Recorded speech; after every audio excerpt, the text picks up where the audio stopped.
कवीनामुपमश्रवस्तमं ज्येष्ठराजं ब्रह्मणां ब्रह्मणस्पत आनशृण्वन्नोतिभिः सीदसादनम् श्रीमन्महागणाधिपतये नमः। ओंकाररूपदत्ताय धूमानन्दप्रदायिने भुवनत्राणदक्षाय स्वतःसिद्धाय ते नमः। दत्तात्रेयं शिवं शान्तम् इन्द्रनीलनिभं प्रभुम्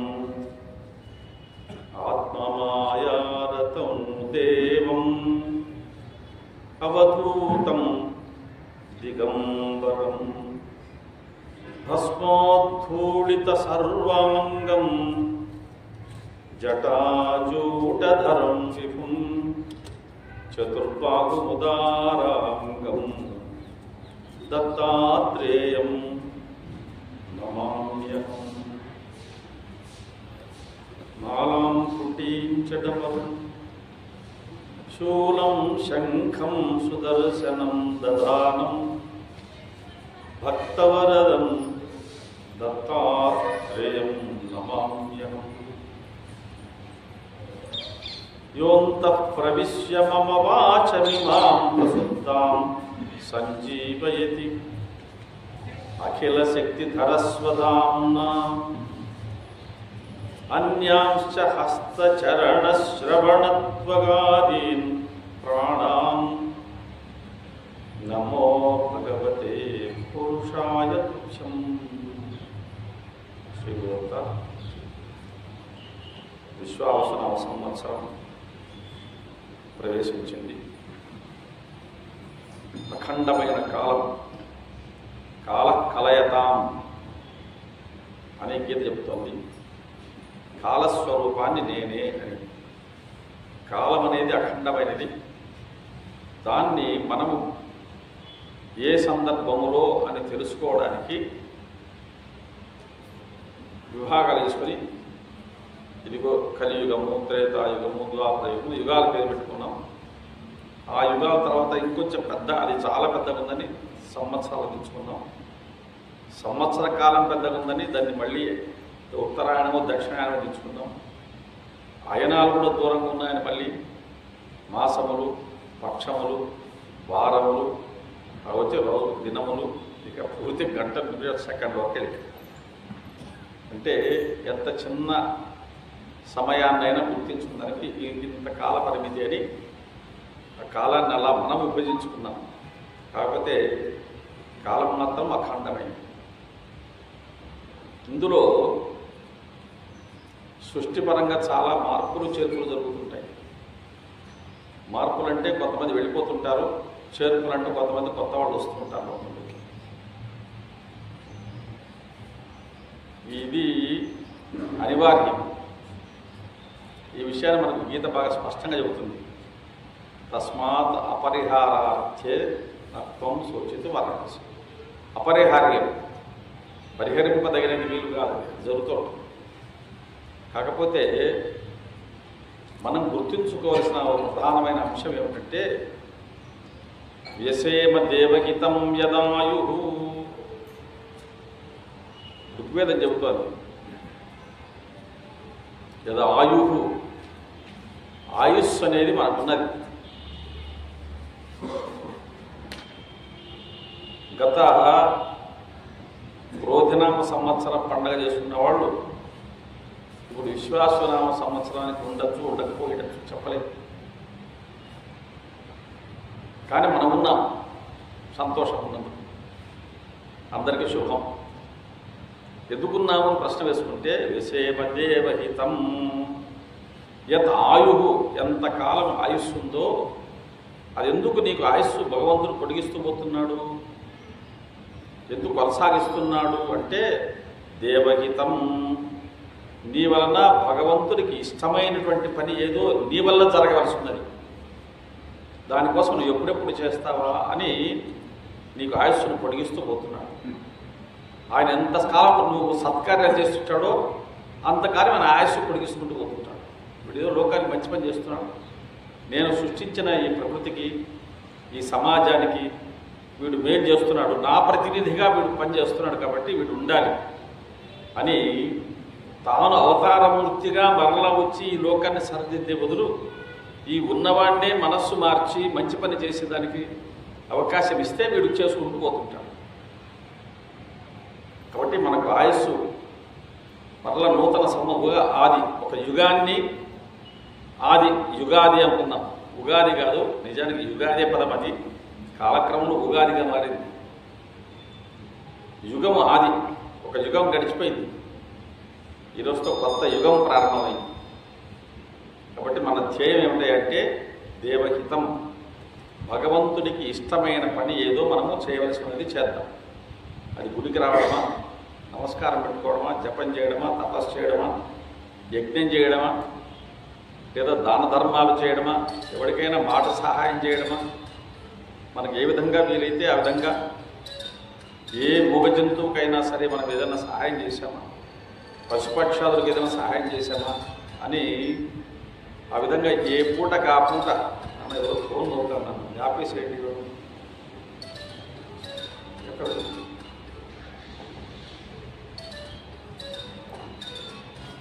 ఫోన్ అవుతాను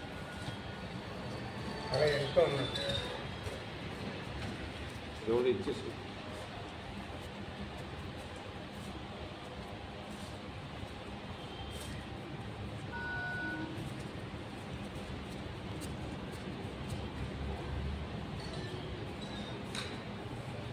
ఏదో ఒక విధమైనటువంటి ఏదో విధంగా మనకు చేతనైనంతలో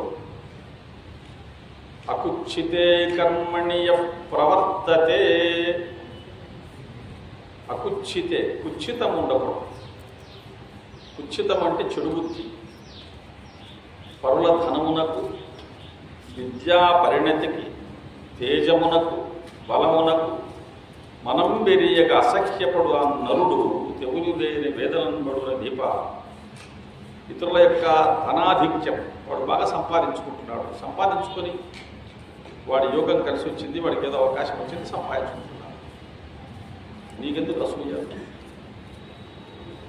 నేనే టీవీలో చూశాను, ఆ వర్గం వాళ్లకు అన్నీ మీరు అధికారులు ఇస్తున్నారు, మా వర్గానికి ఏమి ఇవ్వడం లేదు, బాగానే ఉంది. ఆ వర్గానికి ఎన్ని ఇచ్చుకోయా, మాకు కూడా 4 పడేయంటే పోలే, లే వాడికి ఇవ్వకూడదు, వాడికి ఇప్పుడే 3 ఇచ్చినావు, 4 ఇచ్చినావు, వాడిని ఎంపీలు చేసినావు, ఎమ్మెల్సీ చేసావు, అన్నీ చేసావు, అన్ని వాటికైనా అన్ని వాళ్ళకైనా మాకు రాలే కాబట్టి వాడికి తీసేయి, మాకి అని వాడికి తీసేది అనేది ఎందుకు? వాడికి నాకు వాడికి ఎన్ని ఇస్తే నాకు అన్ని అయిపోయింది కదా, వాడు హ్యాపీ, నువ్వు హ్యాపీ, సంతోషం. ఇంకేం అట్లలే వాడికి ఇవ్వవు. ఏం పద్ధతి? అదే దాన్ని కుచ్చిత బుద్ధి అంటారు. నాకు ఎట్లా రాదు కాబట్టి వాడికి కూడా ఉండకూడదు, ఇది సంగతి. అకుచ్చితే కర్మణి ప్రవర్తతే.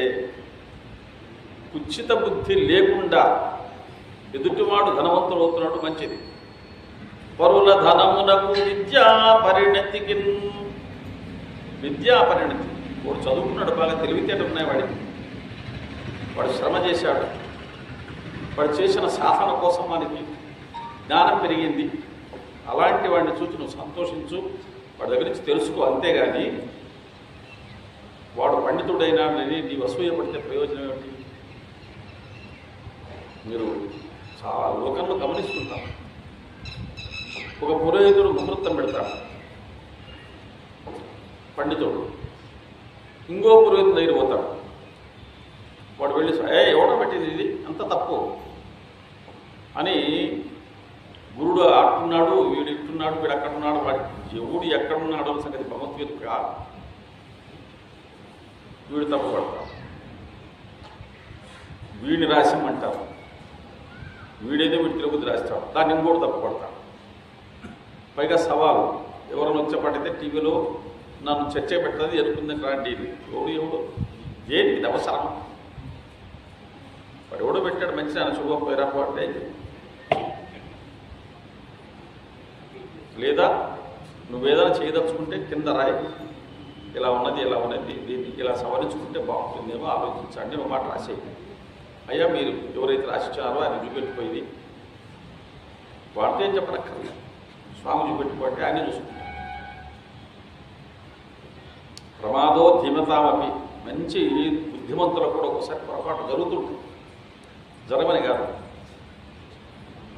అలా విద్యా పరిణతికి అసాక్ష్యపడడం అనేది మంచిది కాదు. పరుల ధనమునకు విద్యా పరిణతికి తేజమునకు, ఒకడు మంచి పలుకుబడితో కీర్తివంతుడిగా వెలుగుతుంటాడు. బలమునకు, ఒకడికి అధికారం చేతికి వస్తుంది, వాడి బలం పెరిగిపోతుంది, బలగం పెరిగిపోతుంది. మనం ఎరియగ నసఖ్యపడు అన్నరుడు, ఏ కారణం లేకుండానే తనకు ఎటువంటి హాని జరగకపోయినా సరే వాడిని చూచి అసహ్యపడుతుంటాడు, అంటే ఓర్చుకోలేకపోతుంటాడు. దోషారోపో గుణేశ్వపి అంటాడు. అక్కడ గుణమున్న దాంట్లో దోషారోపణం చేస్తాడు. ఏదో ఒకటి తప్పు పట్టడం, తప్పు పట్టి దాన్ని కాకరకాయ మంచిదయ్యా అంటాడు. అబ్బే చేదండి అసలు దాన్ని తినకూడదు అనే ఇంకోడు చేదని పాడం పెట్టి తప్పగా పెడతాం. ఏదో రూపంగా తప్పులు వెతకడమే, అది కుదరదు. అట్లాంటి అకుచ్చితే, అలాంటి కుచ్చిత బుద్ధి లేకుండా ఎదుటివారు చేసేటువంటి కార్యముల పట్ల సద్విమర్శన దృష్టి ఉండవచ్చు. ఇది మంచి, ఇది చెడు అని ఆలోచించేటువంటి దృష్టి మంచిదే, కానీ ఎదుటివాడి మనస్సు నొచ్చుకునేటట్టుగా ప్రవర్తించడం అనేది చాలా తప్పు. అలా ప్రవర్తించకుండా ఉండగలిగితే నివృత్తరాగస్య గృహం తపోవనం. అలాంటి రాగద్వేషాలకు తావివ్వకుండా ప్రశాంతంగా జీవించేవాడు ఎవడు ఉంటాడో వాడి ఇల్లే ఒక తపోవనం. అది సంగతి. తపోవనాలను ప్రత్యేకంగా సృష్టించుకునే అవసరం లేదు, ఇల్లే తపోవనం. ఎవరికి చెడు కోరుకోవద్దు, చేతనైతే మంచి చెయ్యి. ఎవడన్నా పెరిగినాడు, మంచిది పెరగని, వాడికి అవకాశం వచ్చింది, వాడు పెరుగుతున్నాడు. ఇలా జీవితాన్ని జాగ్రత్తగా మలుచుకోమనే భగవంతుడు మనకు ఆయుష్ ఇచ్చున్నాడు. అది సంగతి. మన ముందే చాలామంది వెళ్ళిపోయి ఉంటారు ఈ సంవత్సరం మధ్యకాలం, అది మనకు తెలుసు. భగవంతుడు మనకు బోనస్ మార్కులు వేస్తున్నాడు. రే ఉండరా, ఇంకా ఉండు పని ఉంది. కాబట్టి ఏదో కాలక్షేపానికి సినిమాలు చూడడానికి అది కాకుండా సత్కార్య నిర్వహణ కోసమే మనం ఇంకా జీవించి ఉన్నాం అనేది గుర్తుపెట్టుకోవాలి. మనకు ఉగాది సంవత్సరం, నూతన సంవత్సరం మనకు హెచ్చరిక చేస్తుంది. విశ్వావసు అనేటువంటి ఈ సంవత్సర నామం. విశ్వావసుడు ఒక మహారాజు. ఇతడు తత్వనిష్ట గలవాడు, అంటే భగవంతుని గురించి తెలుసుకోవాలి. సో ఎవరో సన్యాసం స్వీకరించి అడవులకు వెళ్ళినవాడు, తపస్సు చేసుకుంటున్నవాడు, భగవంతుని గురించి వాళ్ళు తపస్సు చేశారు అంటే, తెలుసుకోవాలని ప్రయత్నం చేశారంటే అర్థం ఉంది. కానీ మహారాజు, జనక మహారాజు తత్వనిష్ట గలవాడు, అంటే భగవంతుని గురించి చింతించే లక్షణం గలవాడు. ధర్మరాజు మహారాజు, రాజకీయ వ్యవహారంలో మునిగి తేలేవాడు, కానీ కృష్ణులో ఉన్నటువంటి దైవత్వాన్ని గుర్తించగలిగినాడు. అంటే అన్వేషణ, భగవద్ అన్వేషణ. ఎక్కడ భగవంతుని యొక్క స్థితి కనిపిస్తుంది మనకు. అనసూయ దయా శౌచాః అనాయాసస్తు మంగళం అస్పృహః క్షాంత్యకర్పణ్యాః ఏతే ఆత్మగుణాశ్రుతాః. భగవంతుణ్ణి మనస్సు మానవులలో ఎట్లా గుర్తించాలి అంటే కొన్ని 10 గుణాలు చెప్పాడు. ఈ లక్షణాలు ఉంటే అతడు భగవద్దత్వం గలవాడు అర్థం. భగవంతుడికి సన్నిహితమైన వాడు, లేదా సాక్షాత్తు భగవత్ స్వరూపుడే. అనసూయ, అతనిలో అసూయ ఉండదు. ఆదిశంకరాచార్యుల వారు ప్రపంచంలో ఎవరూ రాయనన్ని స్తోత్రాలు రాశారు. ప్రపంచ సాహిత్యం భారతదేశంగా ప్రపంచ సాహిత్యంలోని ఎవరూ రాయనన్ని సంస్థలు సంకీర్తనలు రాశారు, అంటే భగవత్ స్తోత్రాలు రాశారు. ఆధ్యాత్మిక తత్వవేత్తలు కూడా కురుకుడు పడనంతటి జటిలమైనటువంటి సౌందర్య లహరి రాశాడు, శివానంద లహరి రాశాడు. ఇలా అన్ని గ్రంథాలు రాసినటువంటి శంకరాచార్యులు ఆయన దగ్గర తోటకాచార్యుడు శిష్యుడు. ఈయన భజగోవిందని రాస్తే అట్లాంటివి కొన్ని శ్లోకాలు రాశాడు. విన్నాడు శంకరాచార్యులు, ఎంత బాగా రాశామయ్యా అని చెప్పి ఒకటికి ఈయన వ్యాఖ్యానం రాశాడు. ఎవరు? గురువు గారు. శిష్యుడు శ్లోకాలు రాస్తే ఆ శిష్యుడు రాసినటువంటి శ్లోకాలకు గురువు గారు వ్యాఖ్యానం రాసి నా శిష్యుడు ఇంత గొప్పగా రాశాడు చూడండి ప్రపంచానికి చెప్పాడు. అలా చేయడం వల్ల ఆయనకు తోటకాచార్యుడు అన్ని వృత్తం పేరు తోటకం. అంటే ఉత్పలమాల, చంపకమాల, మత్తేవము, శార్దూలము, శీసము, ఆరవెలది, తేటగీత, కందం ఇట్లా అన్నట్టుగానే తోటకము వృత్తం పేరు అది. ఆ తోటక వృత్తంలో రాసిన వల్ల తోటకాచార్యుడు అని బిరుదు వచ్చింది. శాశ్వతంగా నిలబడిపోయాడు. అంటే గురువు ఏ స్థానంలో ఉన్నాడు, శిష్యుడు ఆ స్థానంలోకి ఎదగలిగిన అది. అంటే ఎక్కడే కానీ శంకరాచార్యులు అసూయ లేదు. కాబట్టి శంకరాచార్యులు భగవత్పాదులు అని సాక్షాత్తు భగవంతుడు మనం నిర్ణయించవచ్చు. అంటే ఎవడిలో అయితే అసూయ లేదో వాడు భగవంతుడికి ప్రతిబింబం, ప్రతిరూపం అంతే గుర్తుపెట్టుకోవాలి. అనసూయ, దయా, కారుణ్యం. ఏ ప్రాణి అయినా సరే ఆ ప్రాణి పట్ల ప్రేమ కలిగి, దయ కలిగి ఉండడం. నువ్వు రోజు భోజనం చేస్తున్నావు, ఒక్క పుష్పెడన్నా తీసి ఏదో ఒక ప్రాణికి పెట్టేసి, ఏ ప్రాణైనా కావచ్చు, దాన్ని ఏ ప్రాణైనా అది అందులో ఉన్నటువంటి ఆత్మశక్తి, నీలో ఉన్న ఆత్మశక్తి రెండు ఒక్కటే, అది గుర్తుంచుకోవాలి. కాబట్టి ఏదో ఒక ప్రాణి కింద పెట్టేసి. దయా, శౌచాహ. దయ అంటే ఎప్పుడో ఒక పిల్లవాడు అమాయకంగా అడవిలో ఆడుకుంటూ పెడుతూ ఉండాడు. వాళ్ళ ఆటవీకు లేదు. ఒక సింహం ఒకటి పడుకొని, అది సింహము కరుస్తుంది అనేది పిల్లవాడికి తెలియదు. చిన్న పిల్లవాడు ఆడుకుంటూ పోయినాడు, అది పండుకోటి దగ్గర పోయినాడు, చూసినాడు. అది కూడా ఏమంటలేదు. పిల్లవాడిని చూసింది అట్టే పడదు, అది కాలిట్లా జరుపుకుంటున్నాడు. ఈ పిల్లవాడు చేయి పట్టుకొని దాన్ని చేయి పట్టుకుందాం అన్నట్టు చేయి పట్టే పోతే అది కాలిట్లా కొంచెం ఇట్టని చెనికి కలిసింది. ఏమి ఇట్టంటుందని ఇది చూశాడు. చూస్తే దాంట్లో ముళ్ళు ఉండింది కాలు.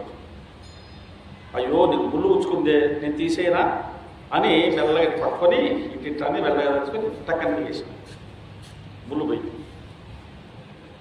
ఆ తర్వాత ఆ సింహానికి ఆనందమే. కొంతకాలం గడిచింది. కొంతకాలం గడిస్తే ఆ ప్రాంతంలో ఈ మద్యపానీయములకు సంబంధించినటువంటి మత్తు పదార్థాలు తయారు చేస్తుంది, నాటు సారా అనమాట. అలాంటి తయారు చేస్తుంటే రక్షక భటులు వచ్చి పట్టుకుని అందరినీ జైలు వేశారు. ఆ జైలు వేసిన వాళ్ళలో ఈ పిల్లవాడు ఉన్నాడు. కొంచెం పెరిగి పెద్దవాడు అయిన తర్వాత కొన్ని ఏళ్ళు జరిగాయి, 5-6 ఏళ్ళు జరిగాయి. పిల్లవాడు కూడా రాశారు. మొత్తం అందరి పని అందరూ జైలు రాశారు. అందులో ఆ దేశాన్ని పరిపాలించే రాజు ఈ విధవలు ఎంత చెప్పినా వినరు, వీళ్ళ సింహానికి ఆహారంగా వారేయండి అన్నాడు. ఈ పిల్లవాడిని కూడా సింహానికి ఆహారంగా వారేశాడు. ఆ సింహం చూసి ఈ పిల్లవాడి దగ్గర వచ్చి పాదాలు నాకింది. ఎందుకంటే ఒకప్పుడు వీడు దాని కాలి ముళ్ళును తీసివేశాడు. వీడు మర్చిపోయాడు, వీడికి తెలియదు ఆ సింహమే. కానీ ఆ సింహం గుర్తుపెట్టుకొని వచ్చి అంతమందిలో ఈ పిల్లవాడి దగ్గర వచ్చి పాదాలు నాకి అక్కడి వాడి దగ్గర పడుతుంది. మీరు మనం కుక్కను మర్చిపోవచ్చు, దానికి ఏ రోజున పెట్టినండి మిమ్మల్ని చూస్తే ఎప్పుడైనా వెంటనే గుర్తుపడుతుంది. పశువు కాలక్షేమం చూడండి, అంత కృతజ్ఞత ఉన్నది దానికి. నాకు ఇతను ఆహారం పెట్టాడు, నన్ను దయదలిచినాడు, నన్ను ప్రేమించినాడు, నా కోసం ఇచ్చినాడు అనేటువంటి భావన దాంట్లో ఉంటుంది. కాబట్టి దయ, ఎవరిలో ఉన్న దయ కనిపిస్తే అతడు భగవంతుని యొక్క లక్షణము కలవాడు.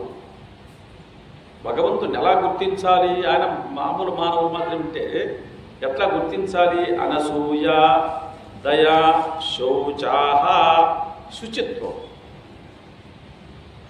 మనస్సులో ఎటువంటి కల్మషం లేకుండా ఉండడం. కొంతమంది మనం అంటుంటాం ఆయన బోళాశంకరుడు అంటుంటాం.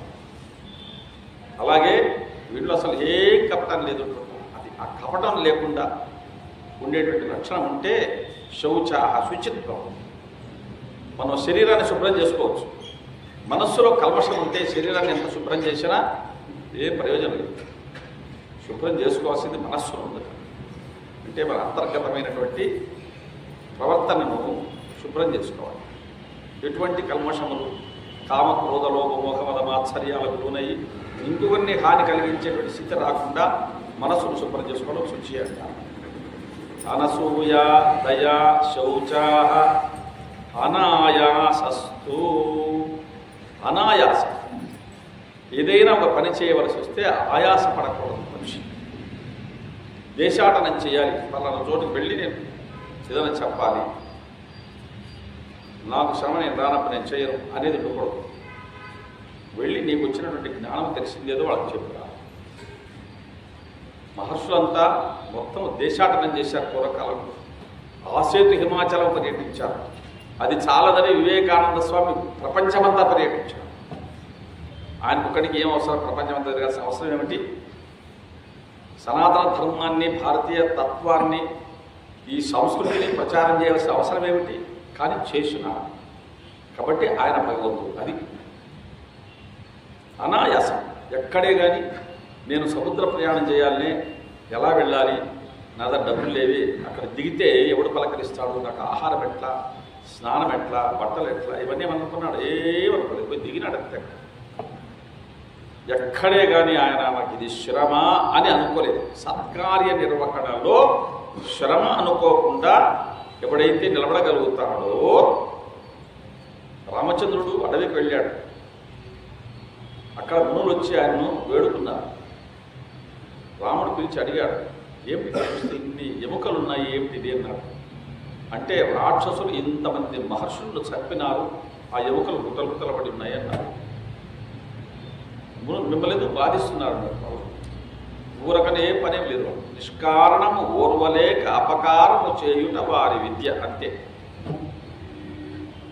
కారు పెట్టింటారు అక్కడ, పిల్లోడు పోతుంటాడు, ఇట్లా రాయసుకుంటే ఇచ్చిరేది అద్దం మీద, అది ఇంత పగిలిపోయింది. వాడికి ఏం ఆదాయం వచ్చారు?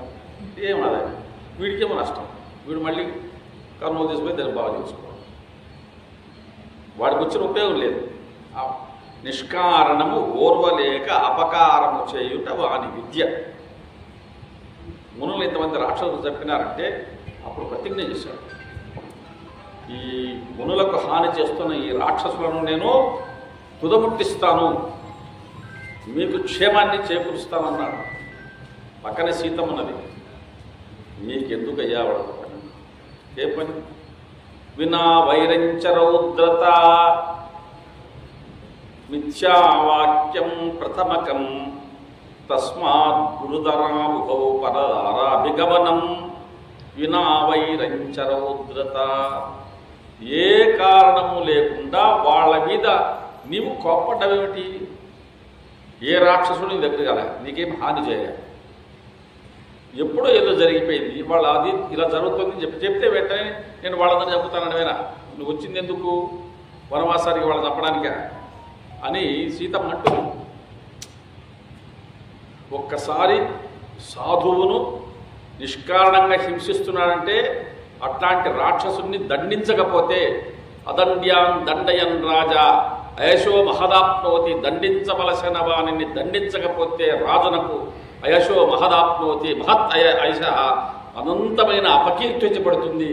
నరకం చేయవ గచ్చతి. అట్లాంటి రాజు, అలాంటి నాయకుడు నరకం చేయవ గచ్చతి, వాడు నరకాన్ని అనుభవించాల్సిందే చెప్పాడు. కాబట్టి నేను రాక్షసులు హతమారుస్తాను, ఇది ప్రతిజ్ఞ చేస్తాను, తిరుగులేదంటాడు సీతతో. నేను చెప్తే ఇప్పుడు లేననుకుంటున్నాను.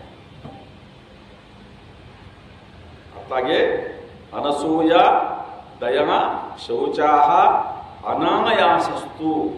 రాక్షసులతో యుద్ధము చేయవలసి వస్తే తనకు కూడా ప్రాణాపాయం జరగవచ్చు, చెప్పలేదు. అయినా సరే వాళ్ళని ఎక్కడున్నా వెతికి వెళ్ళి వాళ్ళని తుదగుట్టేస్తాము. అనాయాసస్తు మంగళం. మంగళం అంటే ఎదుటి వాళ్ళ లోకానికి మేలు జరిగే పని చేసేవాడు. ఏ విధంగానే లోకానికి మేలు జరగాలి. అనాయాసస్తు మంగళం. అస్పృహ. సామాన్యమైన కోరిక ఉండవచ్చు, నాకు ఈరోజు ఆహారం, ఈరోజు పండుగ రోజు నేను భక్ష్యం తినాలి, కోరిక కూడా తప్పలేదు. నాతో పాటు 10 మందికి భోజనం పెట్టాలి, మంచి కోరిక. కానీ ఎదుటివాడి సొమ్ములన్నీ నాకే రావాలి, ఈ సంవత్సరంతో నేను మరింత విజృంభించాలి, మోసాలు చేయాలి, దానికి అస్పృహ. స్పృహ అంటే కోరిక. దురాశ ఉండరాదు.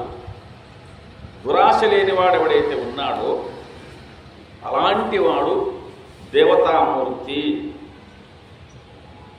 అనసూయ దయా శౌచా అనాయాసస్తు మంగళం అస్పృహ శాంతి సహనం. ఓర్పు. ఎంత ఓర్పు? భూదేవికి ఉన్నంత ఓర్పు ఉంటుంది లేడీ ఆడవాళ్ళకి. భూదేవికి ఉన్నంత ఓర్పు. అకార్పణ్య కృపణత్వం. ఎప్పుడు ఉన్నా సరే అది తాను తినకుండా, ఎవరికి పెట్టకుండా, దాన ధర్మాలు చేయకుండా, ఏమీ దిక్కులేనట్టుగా మాకేముందయ్యా అతడు మీకేమైంది ఏముందని సార్ వాడి తప్పుడు ఇంటికి వెళ్ళిద్దడిగా. అది ఎందుకంటారో అట్లేమో తెలియదు.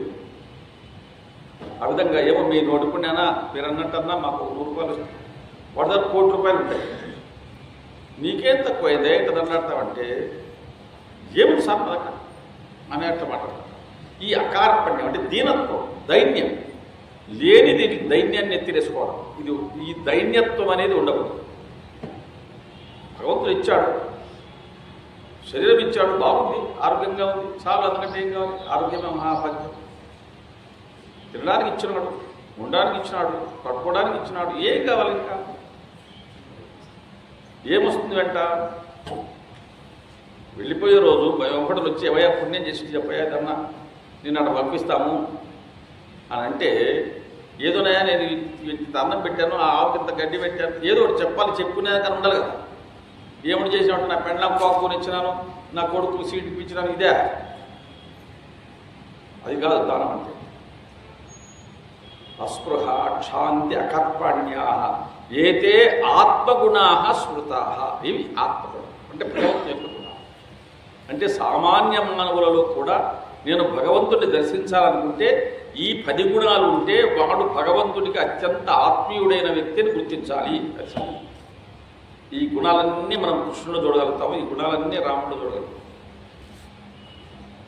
మనం ఒక్కొక్క గుణం తీసుకొని అందులో అనసూయ అసూయ లేదు, ఒక రావణుడిలో అసూయ లేదు, కృష్ణుడు ఇక్కడ అసూయ లేదు, ఇగో ఈ సన్నివేశము అని మనం మొత్తం వివరించుకుంటూ వస్తే అన్ని గుణాలు వాళ్ళలో ఉన్నాయి. అన్ని గుణాలు ఉన్నాయి కాబట్టి రాముడి గురించి వాల్మీకి రామకథను రాశాడు. అసలు నేను రాముడి గురించి రాయాలని అనుకోలేదు. ఎవరి గురించి రాయాలి? కోన్వస్మిన్ సాంప్రదంలోకే గుణవాన్ కశ్చ వీర్యవాన్. మంచి గుణవంతుడు. ఇప్పుడు నేను చెప్పాను కదా, ఇట్లాంటి గుణములు కలవాడు ఎవడను ఉన్నాడేమయ్యా అని నారదుని అడిగాడు. అడిగితే ఎందుకులేడే రాముడు ఉన్నాడు అని రాముడి గురించి నారదుడు చెబితే అప్పుడు ఈయన వాల్మీకి మొదలుపెట్టాడు. కాబట్టి మానవుడు తాను ఆయుస్సును పొంది ఉన్నందుకు విషేమ దేవహితం యదాయు, భగవంతుడికి హితం ఎట్లా నువ్వు సన్నిహితుడు అవుతావు. హితుడు అంటే స్నేహితుడు, సన్నిహితుడు, మేలు చేసేవాడు. నీకు ఎట్లా సన్నిహితుడు కాగలుగుతావు నువ్వు భగవంతుడికి? ఈ గుణాల్లో ఏదైనా నువ్వు అలవర్చుకుంటే నువ్వు భగవంతుడి సన్నిహితుడు కాగలుగుతావు. నువ్వు కూడా లోకంలో భగవంతుడిగా కీర్తింపబడతావు. ఈ గుణాలన్నీ రాముడిని చూసి ఆంజనేయుడు అలవర్చుకున్నాడు. ఆంజనేయుడు కూడా దేవుడైనాడు. ఒకవేళ రామాలయం అయినా ఉంటుందో ఉండదో కానీ ఆంజనేయ స్వామి దేవాలయం మాత్రం ప్రతి పల్లెటూరులో ఉంటుంది. ఆ విధంగా అఖండమైన కాలంలో మనకు విశ్వావసునామ సంవత్సరం వచ్చింది. విశ్వావసుడు అనేవాడు ఒక మహారాజు. అతడు యాజ్ఞవల్క్యుడు అనేటువంటి మహర్షి దగ్గర తత్వజ్ఞానాన్ని పొందినాడు. అంటే మహర్షులే కాదు, మహారాజులు కూడా అంత రాజకీయాల్లో మునిగి తేలుతున్నా జన్మ తరింపజేసుకోవాలి, భగవంతుని గురించి తెలుసుకోవాలి అని తపన చెందిన అలాంటి ఆయుస్సు కలిగినటువంటి మనం విశ్వావసనామ సంవత్సరం ఎలా ఉంటుంది, ఏం చేస్తుంది అనేదాన్ని మహానుభావుడు ఈ మొత్తము వాళ్ళు భూగోళాన్ని ఇలా సున్న చుట్టుకున్నారు. భూగోళం, గోళం అంటే గుండ్రంగా ఉండేది అర్థం. మనం చూస్తే అంతా సమతలంగా ఉన్నట్టు కనిపిస్తుంది. ఆయన దగ్గర ఒక ఆచారం అంటే కంసలోడు స్వామి భూమి గుర్రం ఉందా చూడు, ఆయన దగ్గర బాగా నీటిని బండ పరిపేశాను. భూమి తిరుగుతుందంట, భూమి అడుగుతుంది స్వామి. మనం ఇక్కడ ఉన్నాం, శివుడు అక్కడ ఉన్నాడు. శివుడు చుట్టూ పైకి పోతే మనకి కింది పడిపోవా? నేను అసలు జవాబు చెప్పలేకపోయాను. ఏమన్నమ్మా నేను అంత చదువుకోలేదా? ఆ చదువులు చదువుకోలేదు. భూమి గుండం ఇట్లా తిరుగుతుందమ్మా. ఇట్లా తిరిగితే ఇట్టుంటే ఇల్లు సాయంత్రం మా ఇల్లు ఇంటి తిరగాలి కదా, ఈ పక్క రావాలి కదా. మా ఇల్లు ఎక్కడుంది అక్కడే ఉంది. నేను అట్టుంటే అట్లే ఉన్నా. ఎక్కడ తిరుగుతాను సార్, ఊరికి గుర్తు తప్పదాలు చెప్తాను. నిజమేనమ్మా, నాకు ఆ చదువు రాదు. నేను ఆమెను ఆకాశం విడిచిపోయి చూపించాలి, కింద భూమి దిగుతుందే దాన్ని చూపించాలి. భగవంతుడు సృష్టించిన ఈ సృష్టి ఎలా ఉంది అని మహర్షులు తపస్సు ద్వారా నాణ్యత్వం ద్వారా గమనించగలిగారు. మెదడులో ప్రతి మనిషికి మెదడులో చాలా జీవకణాలు ఉన్నాయండి. మొత్తం జీవకణాల నిర్మితమే మెదడంతా కూడా. అందులో కొన్ని కంటికి సంబంధించినవి, ముక్కుకు సంబంధించినవి, చెవికి సంబంధించినవి బాగా హుషారుగా పనిచేస్తుంటాయి. నాలుగుకు సంబంధించినవి హుషారుగా పనిచేస్తుంటాయి. అవి పనిచేస్తున్నాయి కదా అని కొన్ని నిద్రపోతుంటాయి. వాళ్ళంతా కుర్చీలు ఎత్తి పెడుతున్నారు, నాకే పని నాకు కూర్చుంటారు అంతే.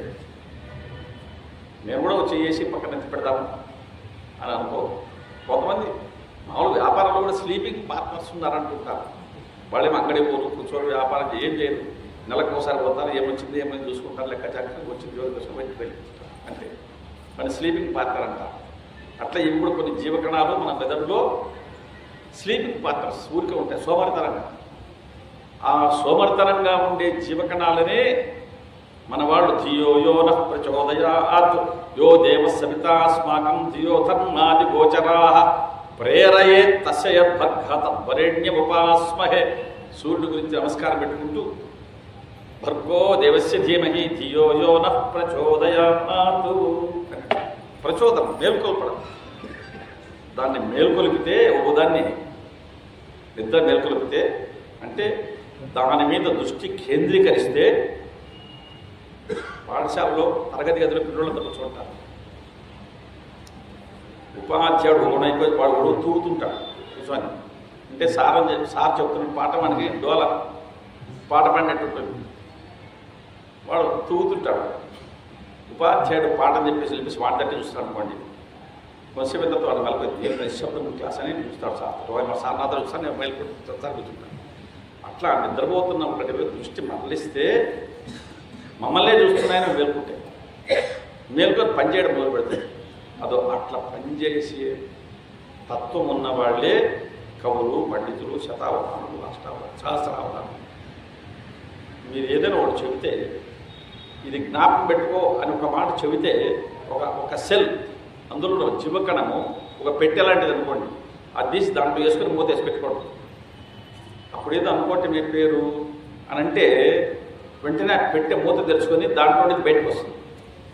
పంజరంలో ఉన్న చిలుక బయటకు వచ్చినట్టుగా ఆ మెదడులో ఉన్న జీవకణములో దాచుకున్నటువంటి ఆ ఏదైనా సరే రహస్యం లేదా విషయం అది బయటకు వచ్చేస్తుంది, వచ్చి గుర్తు చేస్తుంది. ఇది జీవిత పర్యంతం ఉంటుంది.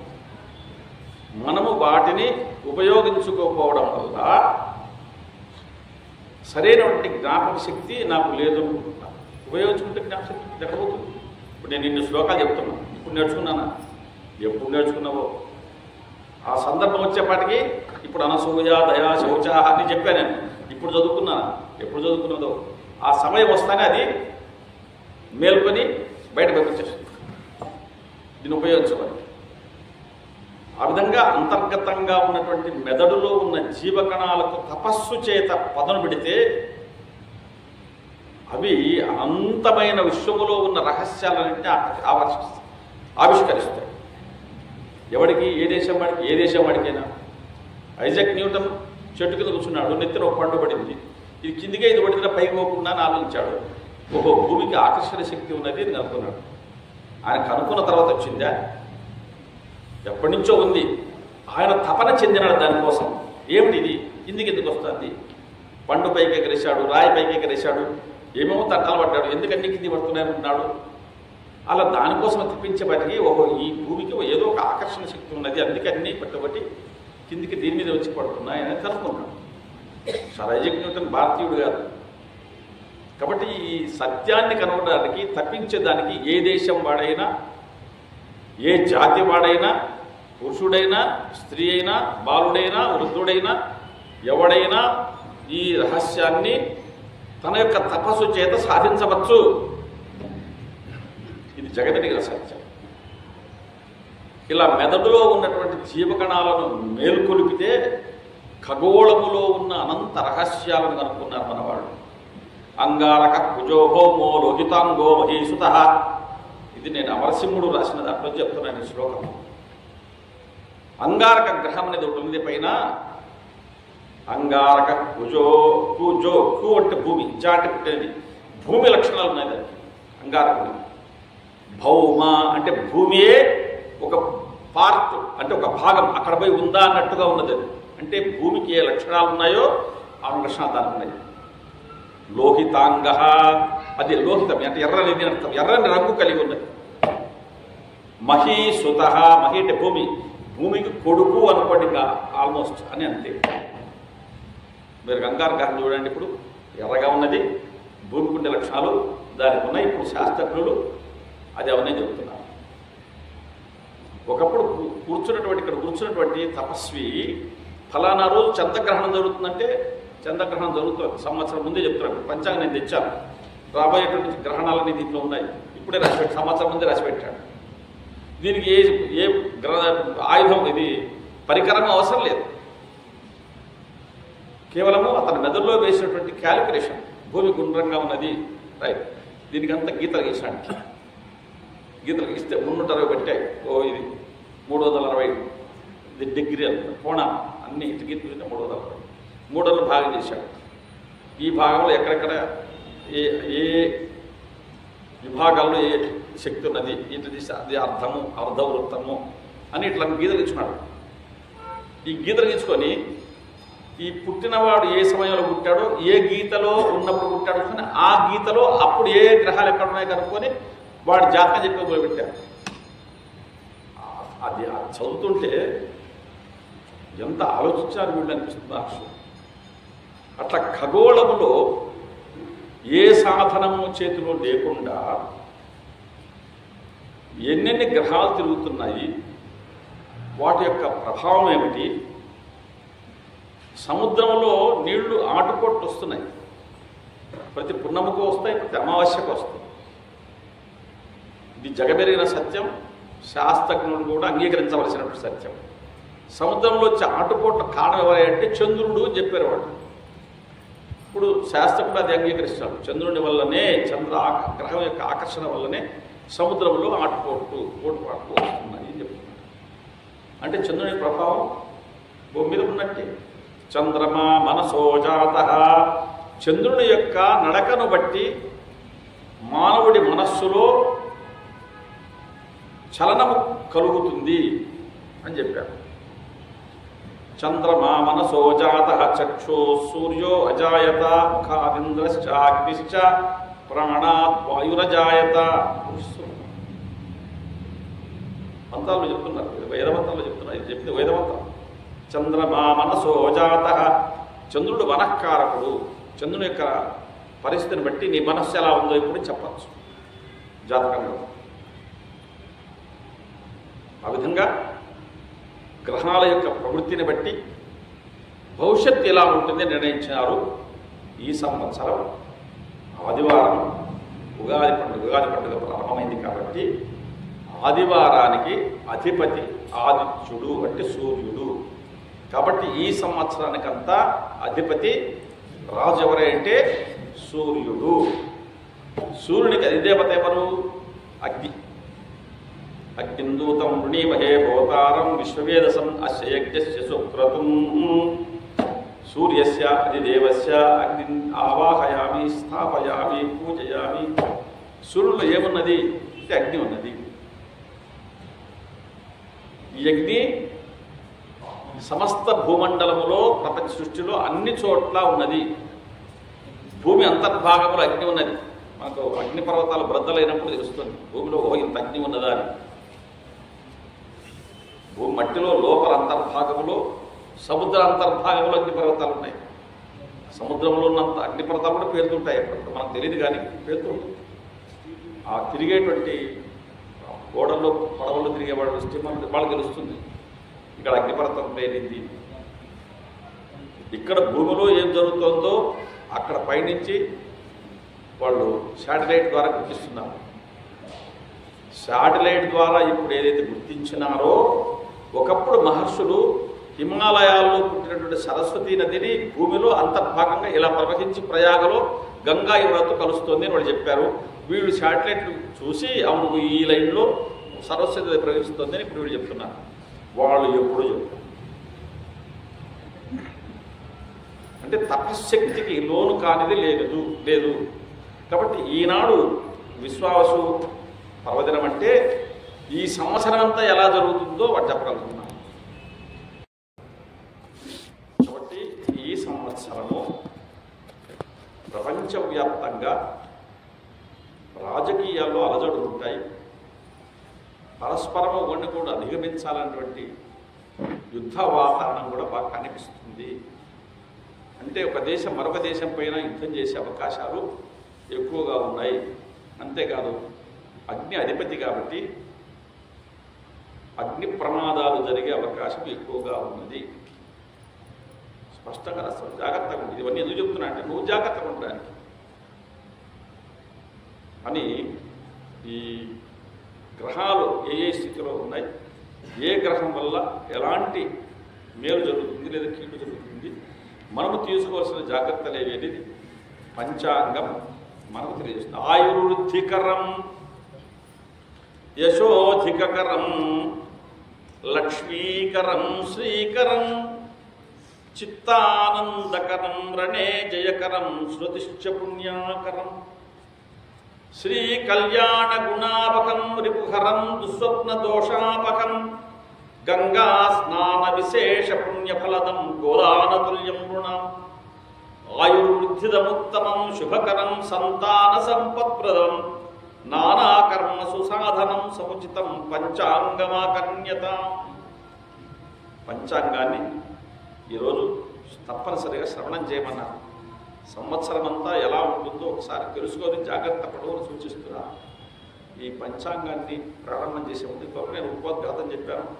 ఈ పంచాంగం గురించి 4 ముక్కలు తెలుసుకునే ముందు ఒకసారి మనం గణపతి ప్రార్థన పలికి అందరూ సంకల్పం చెప్పుకొని నేను చెబుతాను, అందరూ పలకండి. తర్వాత పంచాంగంలో ఉన్న వివరాల గురించి నేను చెబుతాను. మీలో ఎవరైనా నాకు ఈ సంవత్సరం ఆదాయమా లేదా ఖర్చా, నేను అనుకున్న పనులు అవుతాయా కావా, ఎన్ని అవుతాయి ఎన్ని పోతాయి అనేది కూడా చెప్తాను మళ్ళీ తర్వాత. అందరూ పలకండి.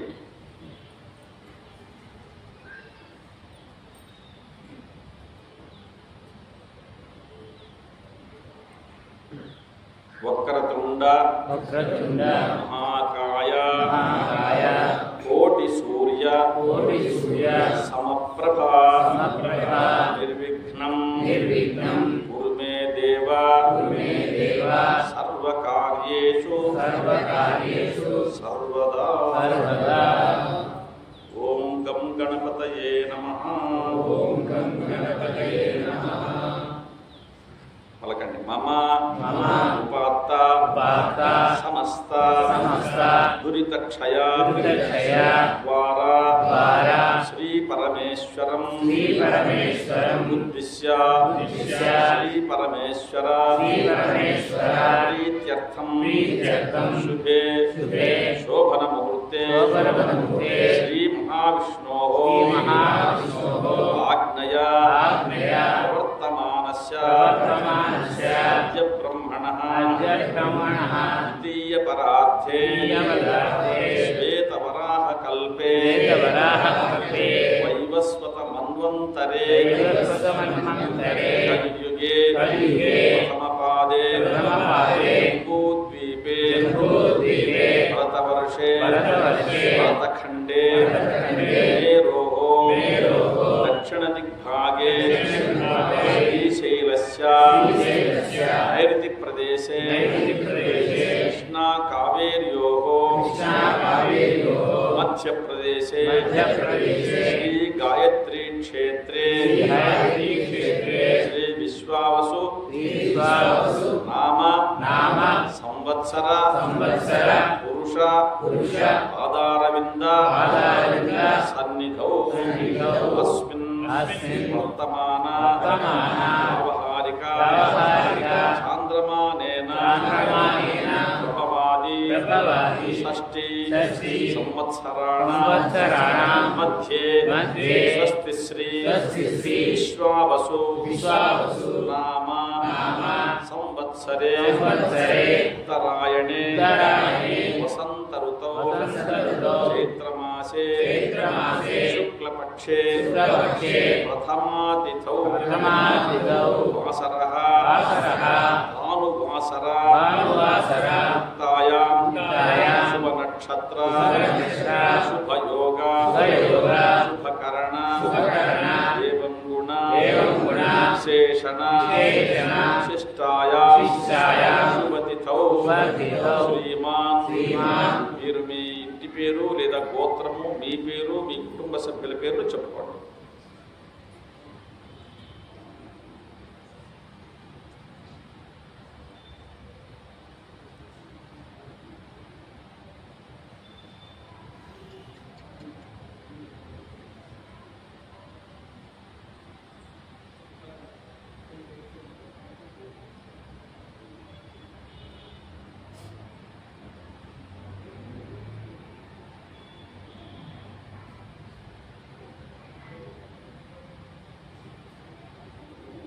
अस्माकं सह कुटुंबानां सबान्धवानां सपरिवाराणां क्षेम स्थैर्य विजय अभय आयु आरोग्य ऐश्वर्य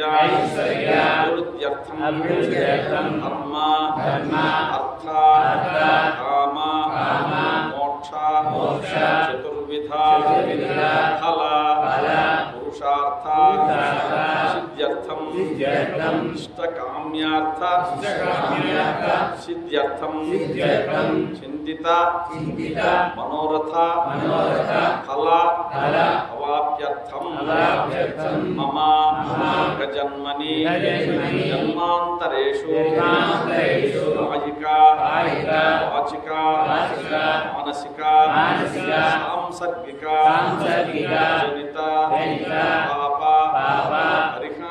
परिहारार्थं मध्य विश्वावसु नाम संवत्सरे प्रदोष समये नूतन पंचांगम आकर्णयामि शृणोमि. నేను ఈ పూట విశ్వావసనామ సంవత్సరంలో నాకు అన్ని విధాల క్షేమం కలగాలని పంచాంగాన్ని గురించి వింటాము అన్నాను. పంచాంగం అంటే ఏమిటి? పంచ అంటే 5 అంగములు, 5 అంగములు, 5 భాగాలు. తిథి, వార, నక్షత్ర, యోగ, కరణం. అది అంటే మనం ఏదైనా ఒక పని చేసేటప్పుడు తిథి, వార, నక్షత్ర, యోగ, కరణాలను ఒక్కసారి గమనించుకో అని చెప్పాడు. తిథేశ్చ శ్రియమాప్నోతి. ఏ రోజు ఎప్పుడు పడితే అప్పుడు ఎట్టంటే ప్రవర్తించవద్దు. ఒక్కొక్క కాలానికి ఒక ప్రభావం ఉంటుంది. ఇప్పుడు మీరు చూడండి, మధ్యాహ్నం ఎండలో ఉంటే శరీరం వేడెక్కుతుంది. అదే మీరు వైద్యుని అడిగితే సాయంకాలం ఎండలో నిలబడండి, డి విటమిన్ వస్తుంది అంటారు. అంటే మధ్యాహ్నం ఎండకు సాయంకాలం ఎండకు తేడా ఉన్నది. కాబట్టి సమయం అనేది దాని ప్రభావాన్ని చూపిస్తుంది.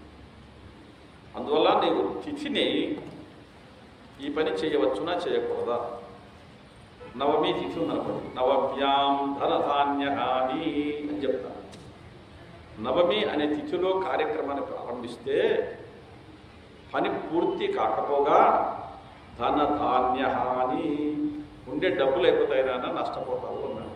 అందుకని తిథి ఏం చెప్తుందంటే తిథేశ్చ శ్రియమాప్నోతి, మంచి తిథిలో నీవు కార్యక్రమాన్ని ఎన్నుకున్నట్టయితే అది శ్రియం ఆప్నోతి. శ్రియం అంటే సంపదను కలుగజేస్తుంది. వారాత్ ఆయుష్యవర్ధనం, ఏ వారము ప్రారంభించాలి? ఆదివారమా, మంగళవారమా, ఇంకోటో ఏ వారమని మనము చేసే కార్యాన్ని అనుసరించి తగిన వారాన్ని ఎన్నుకుంటే అది ఆయుష్యవర్ధనం, ఆయుష్ను పెంచుతుంది.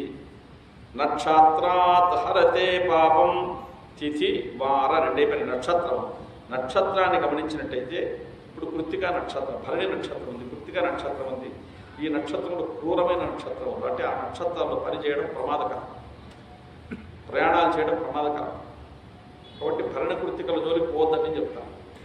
అంటే ఒక నక్షత్రం మంచివి, ఒక నక్షత్రం ఇబ్బంది పెట్టేటివి ఉంటాయి.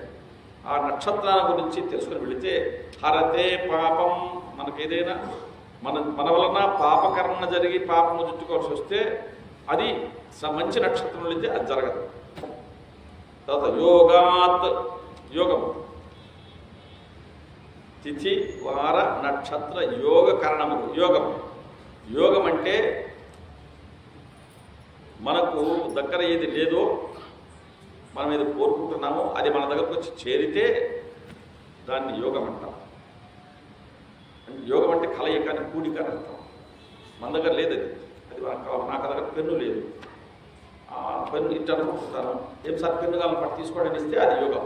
అంటే నాకు ఏదైతే అవసరమైందో అది నా దగ్గరకు వచ్చింది, అది యోగం అన్నమాట. యోగం వలన రోగ నివారణం, నీకు మనస్తాపం లేకుండా పోతుంది. ఎప్పుడైతే పని జరుగుతుందో మనస్తాపం ఉండదు, మనస్సు బాధ ఉండదు, మనక్లేశం ఉండదు. కరణాత్ కార్యసిద్ధి స్యాత్, చివరిదైన కరణం, దాన్ని సక్రమైన కరణం చూసుకుని వెళితే కార్యసిద్ధి అయితే. కాబట్టి తిథి వార నక్షత్ర యోగ కరణములను గమనించి నీవు పని మొదలుపెట్టుకున్నట్టయితే, తెలుసుకున్నట్టయితే పని అవుతుందా కాదని ఇక్కడే తెలిసిపోతుంది అని చెప్తున్నాను. అది ఈ 5 గంటలకు కలిసి పంచాంగము అని పేరు. పంచాంగం అంటే పుస్తకం అని కాదు, మనం ఈ 5 విషయాలు ఇందులో రాసినారు కాబట్టి ఈ బుక్ చూసి పంచాంగం అంటున్నాం. తిథివార నక్షత్ర యోగ కరణములను 5టిని పంచాంగం అంటారు. వాటి యొక్క ప్రభావాన్ని గురించి మనకు తెలియజేస్తారు. ఈ తిథివార నక్షత్ర యోగ కరణాలు, తిథి అన్నప్పటికి వచ్చేసి ఈ వారము అంటాం. అంటే ఇది ఆదివారము, సోమవారము, మంగళవారము. ఇది ఎక్కడి నుంచి వచ్చింది? ఆదివారము సూర్యుడు సంబంధించింది, సోమవారము చంద్రుడికి సంబంధించింది, మంగళవారము అంగానికి సంబంధించింది, బుధవారము బుధుడికి సంబంధించింది, శుక్రవారము గురువుకు సంబంధించినది శుక్రుడికి, శనివారము శనికి సంబంధించినది. ఇంత క్లియర్గా చెప్తున్నాను. ఈ విధంగా చేసినప్పుడు ఆరోగ్యం సవితాతనోతు భవతాం ఇందురు యశో నిర్మలం భూమిసుత సుధాంశుతనయ ప్రజ్ఞాన్ గురు గౌరవం కావ్యం కోమలవాగ్ విలాసమతులం మందోముదం సర్వదా రాహు బాహుబలం విరోధ శమనం కేతు కులశ్యోన్నతి. ఏ వారం ఎలా నువ్వు ప్రవర్తిస్తే నీకు ఏ ఫలితం ఉంటుందో చెప్తూ ఆరోగ్యం సవితాతనోతు భవతాం, మీకందరికీ కూడా ఆరోగ్యం సవిత అంటే సూర్యుడు. ఆదివారం నాడు సూర్యుడు నీకు మేలు చేస్తాడు. ఏదో కార్యక్రమం మొదలుపెడుతున్నాం. ఆదివారం నాడు సూర్య భగవాన్ నమస్కారం పెట్టుకుని కార్యక్రమం మొదలుపెట్టండి, మీకు ఆయన ఆరోగ్యం ఇస్తాడు. అట్లాగే సూర్యుని తర్వాత చంద్రుడు.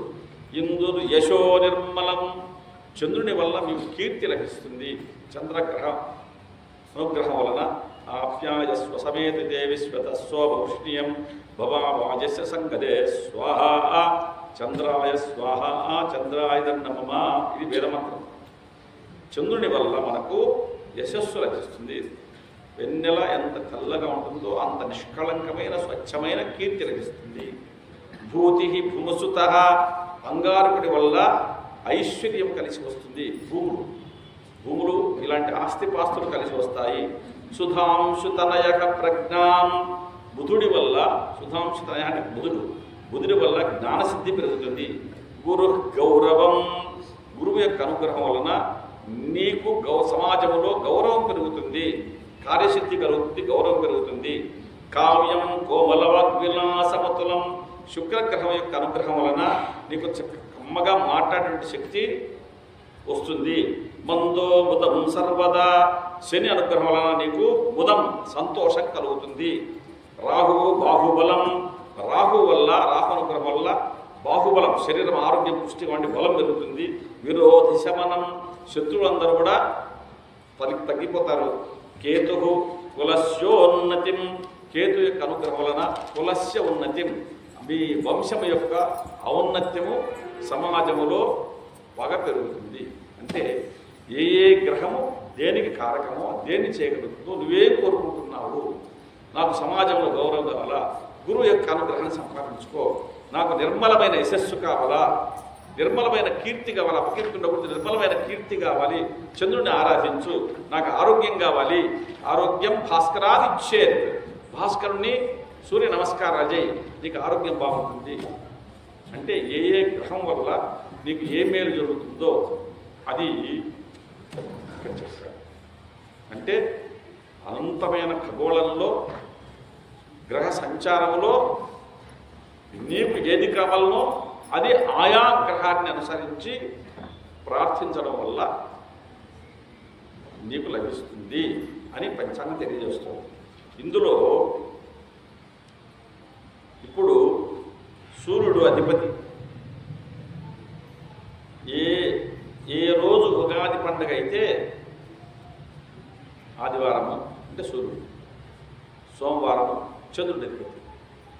ఏ రోజు ఉగాది పండుగ వచ్చినా, ఏ రోజు ఉగాది పండుగ అవుతుందో ఆ ఉగాది పండుగ రోజు ఏ వారం ఉంటే ఆ వారముకు సంబంధించిన గ్రహమే రాజుగా ఉంటాడు. ఈరోజు ఆదివారం వచ్చిన పండుగ, ఈరోజు ఆదివారం కాబట్టి ఆదిత్యుడు అంటే సూర్యుడు. ఒకవేళ సోమవారం వచ్చింటే చంద్రుడు, మంగళవారం వచ్చింటే అంగారకుడు, బుధవారం వచ్చింటే బుధుడు, గురువారం వచ్చింటే గురువు, శుక్రవారం వచ్చింటే శుక్రుడు, శనివారం శని. అట్లా ఈ వారంలో ఎవరి సమయంలో వస్తే, ఏ వారం ఎవరి చేతిలో ఉందో వాళ్ళ సమయం వస్తే వాళ్లే రాజు. అట్లా. సో యుగాది అనేటువంటి కాలము ఎవరిని ఎన్నుకుంది ఈరోజు అంటే సూర్యుని ఎన్నుకొని వచ్చింది. అందుకనే ఈరోజు సూర్యుడి అధిపతి. సూర్యుడు అలా ఈ సంవత్సరం అంతా సూర్యుని ఆధిపత్యమే జరుగుతూ ఉంటుంది. సూర్యుని ఆధిపత్యం జరగడం వల్ల అంటే రాజు సూర్యుడు. అన్యోన్య వైరం క్షితిపాలకానాం నాతి అంబుముంచంతి వలాహకాశ్చ భూపాద్భయం శస్త్రభయం నరాణాం చోరాగ్నిబాధా అబ్దపతో దినేశే. సూర్యుడు అధిపతి అవనందువల్ల ఒక ధాన్యములు ఈ సంవత్సరం దానం చేస్తే మంచిది. ధాన్యం మనకు వస్త్రదానం ఉన్నది, గోదానం ఉన్నది, భూదానం ఉన్నది, సువర్ణదానం ఉన్నది. ఇలా దానం చేసేదానికి ఎన్నో దానాలు ఉన్నాయి. ఇప్పుడు భూదానం చేయలేము, సువర్ణదానం చేయలేము, ఇవన్నీ చాలా రేట్లు పెరిగిపోయాయి. ఇప్పుడు అవన్నీ చేయలేము. ధాన్యదానం చేయమంటారు ఈ సంవత్సరంలో. చాలా భోజనం పెడుతున్నారు 10 మందికి, అన్నదానం చేస్తున్నారంటే సార్ నేను 2 ప్యాకెట్లు 3 ప్యాకెట్లు 1 ప్యాకెట్ ఏదో బియ్యం ఇస్తాను, నేను మంచి బియ్యం, అది స్టోర్ బియ్యం ఇచ్చి మళ్ళీ నా బరువు తగ్గించుకున్నానులే ఇడ్లీ అడ్డం ఉండే అని అట్లాంటి పని పెట్టుకోకూడదు. ఇస్తే 10 మందిని భోజనం చేసేటువంటి మంచి సన్న బియ్యం నువ్వు ఏది తింటావో అలాంటి తీసుకొచ్చేవాడు ధర్మం. నీవు ఇంట్లో స్టోర్ బియ్యం తింటుంటే సన్న బియ్యం తెచ్చామని చెప్పను నేను. నువ్వు పచ్చడి మెతుకులు తింటున్నావు, అతిథి కూడా పచ్చడి మెతుకులే పెట్టు, పప్పన్నం పెట్టాల్సిన అవసరం లేదు, ఏ ధర్మశాస్త్రం చెప్పవు. నువ్వు పప్పన్నం తింటూ వచ్చిన పచ్చడన్నం మాత్రం పెడితే అది దోషం. అట్లా ఉడుత ఇసుకరేణు రాస్తుంది. ఉడుత ఇసుకరేణు లాల్చి సులభంగా పనిచేస్తుంది. హనుమంతుడు అట్లా అనుకుంటే గతి ఏమిటి? హనుమంతుడు కొండ పోయాల్సిందే, ఉడుత కొండ పోయలేదు.